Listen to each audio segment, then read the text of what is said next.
Okay, let's make deviled eggs. So I figured I would skip the process of showing you guys how to boil them because I think we all know how to boil eggs.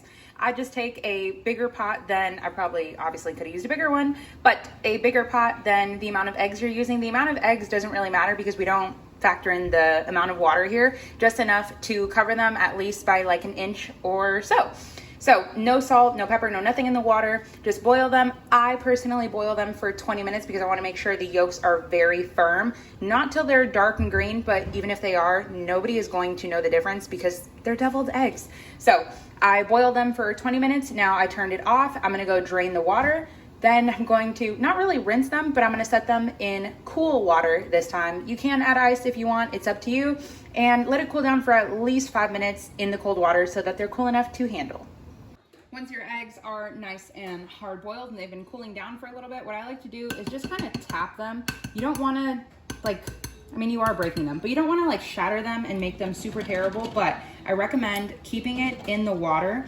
There's kind of like this membrane, if you will, on the outside that kind of prevents you from getting like a super clean peel. So once you break through, can you guys see that? Like that tiny little membrane, everything starts to slip off. There's so many hacks of putting it, in like mason jars and shaking it up and stuff, but sometimes it doesn't really work. And okay, somebody please comment down below if you've had this experience before. These are just like the commissary brand eggs, so cheap eggs. But I've noticed whenever I would buy eggs from Aldi, they were so hard to peel, like ridiculously hard to peel. Can anybody else relate to that? Is that like a thing? Or am I just the only person who's experienced that? And sometimes you're just gonna get it where it sticks, and I'll be completely honest, it's just super annoying, but it happens, and this is the longest part, is just peeling the egg and trying not to get it to be super ugly.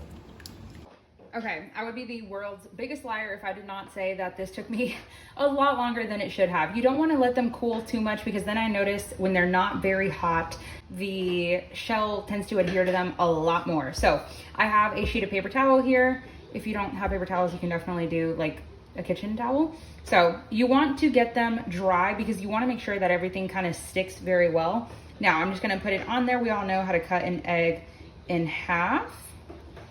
Be careful not to rip it. And then you just want to let the bottoms dry. Now, obviously we're going to pop this out, but you want to be careful. You don't want to go too violent with it and start making a mess. I'm just going to take my little measuring cup. I forgot to get a bowl, and we're just going to pop it out, and they come out super easy. And that's it. And so we're going to save these yolks. You need them for your, filling sauce. Yeah. Okay. I'm going to go ahead and do that to the rest of them. Finally, after you pop out all of the yolks in here, you kind of just want to give them just a light little smash to begin with, because of course we are going to pipe these into our molds, but into our eggs. So you want to make sure they're somewhat not lumpy. And if they are, it's okay, because like I said, it's still going to taste exactly the same. Now, we're going to add half of a cup of, this is just some regular mayonnaise. The sound of scooping mayonnaise is so not cute, but it sounds like yogurt or just like mac and cheese, but it's okay. Half a cup, I know sounds like a lot, but remember this is 12 whole eggs, so 24 halves. Then before I add any of the other ingredients, I just kind of like to whip this together. And then once you have like this creaminess here, it makes it so much easier to get it relatively smooth.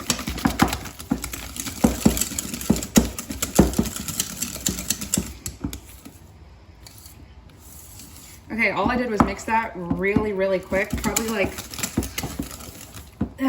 10, 12 seconds, and we're nice and creamy now. It kind of looks like a yellow whipped cream. Then I'm gonna take 2 teaspoons of some yellow mustard. Could you use Dijon? Yes, but to me, yellow, just everyone has it. Then I'm gonna add 2 tablespoons of relish. We've had this conversation before. Could you use sweet relish? Yes, but sweet relish, well, obviously is sweet, and it's just not my favorite. I'm more of a dill relish girl. And mine is kind of like loose and thin, so if yours is a little bit thicker, then you don't have to drain off the juice. But if it is, just to not make it too watery, kind of drain some of the juice. Then I'm gonna add about a teaspoon of some black pepper. This is kind of just like to your personal preference. And also about a half of a teaspoon of some salt, give or take, once again, to your preference. Then I like to add a teaspoon to a teaspoon and a half of something spicy. This is just harissa. You can use hot sauce, and I'm talking whatever hot sauce you prefer to use on your food, that's the same you'd want to add here. So a teaspoon to a teaspoon and a half, like I said, but give or take to your spice preference. I'm just gonna add a little bit. Roman is just down on the bottom.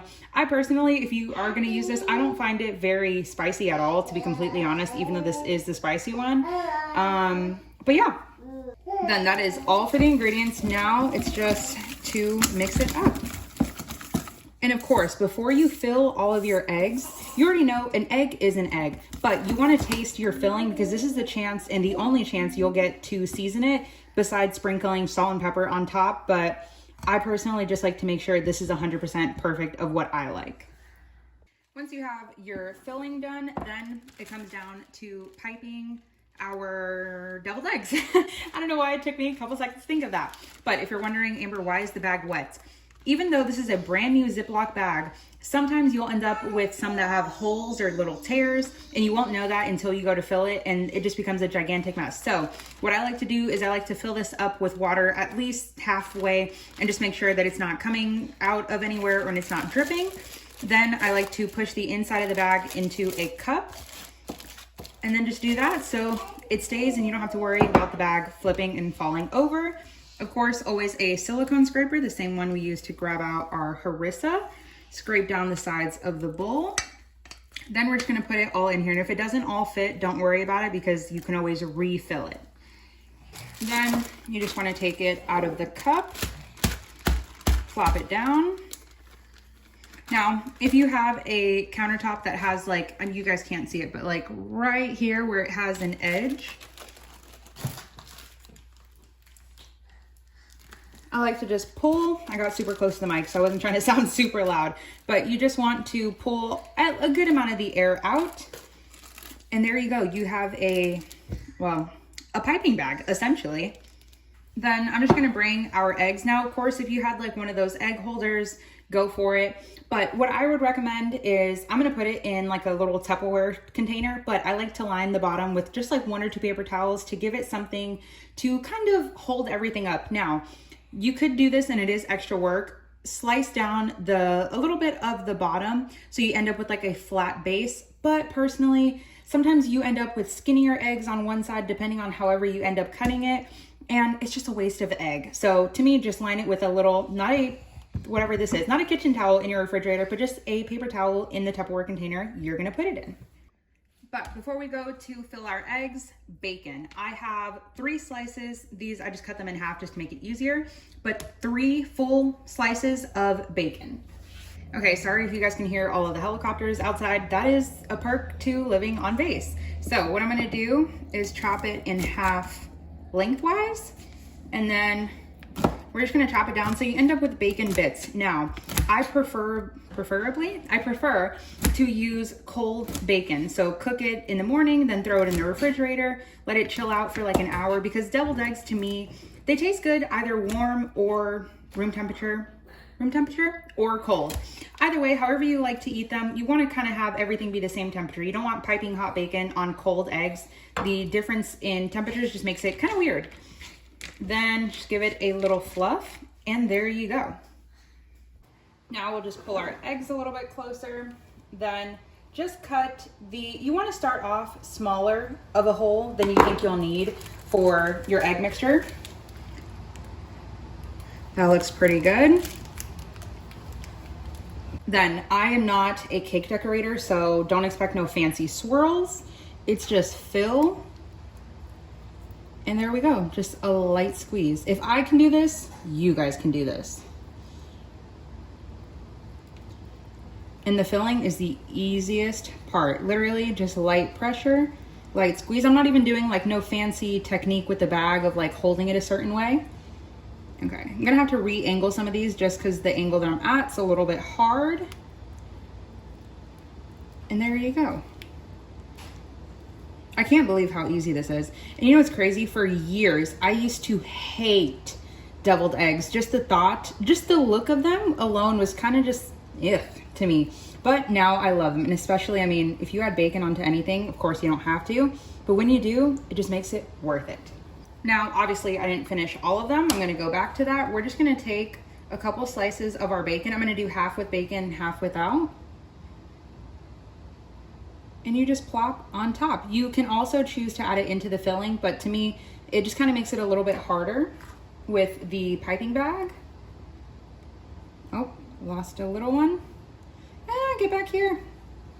And that's it. I mean, this is super simple and super summery. Does this not look incredibly delicious? Like, what? Look at that. I know what you guys are thinking. Amber, you forgot paprika. I know, it happened. I'm sorry. I put it on it when I went to eat it, but I just completely forgot.